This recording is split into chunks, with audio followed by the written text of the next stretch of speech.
che arriva in questo momento con il Monza, conta la seconda giornata di squalifica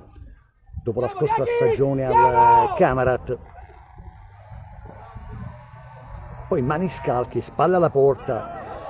viene chiuso senza fallo, poi ancora Bertella riconquista palla la squadra rossonera, poi c'è un giocatore che va giù, segnalazione dell'assistente D'Alberti al signor Angilella, c'è un giocatore a terra che si rialza prontamente, si trattava di Sannasardo.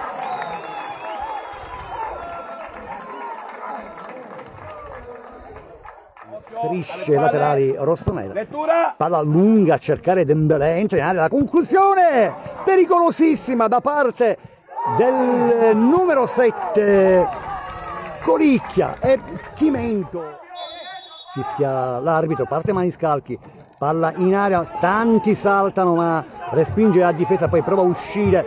la chiusura, ancora Maniscalchi, prova il sinistro, Maniscalchi, bellissima conclusione al 15°,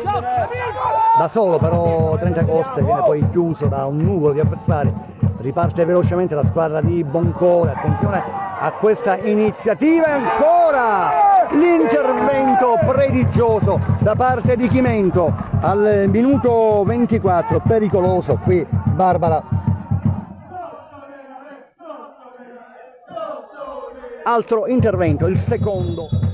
parte Vizzoso, la palla in aria, svetta di testa Lindner, pericolosissimo, l'argine sicuramente fino alla fine. Pallone di Tolomello per Alves, per Maniscalchi, entra in area Maniscalchi, la mette nel mezzo, Alves, grande occasione per Alves, palla che poteva finire alle spalle di Cissé. In aria è sempre pericoloso. Terzo calcio d'angolo battuto, poi Maniscalchi prova ad andare via, la tiene Maniscalchi, punta Barbara, ancora Maniscalchi, si propone dalla parte opposta fatta, poi Alves,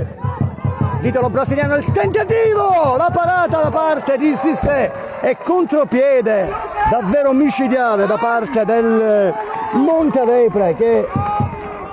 va vicinissimo al vantaggio, riparte Diakate per Maniscalco, siamo dentro il terzo di recupero, si soffre tantissimo.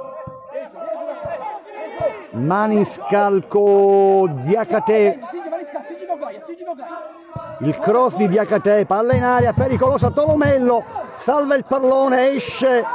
il palo clamoroso da parte, aver disputato una grandissima partita di sofferenza, ricordiamo in 10 dal quarto del primo tempo dopo l'espulsione di Bertella.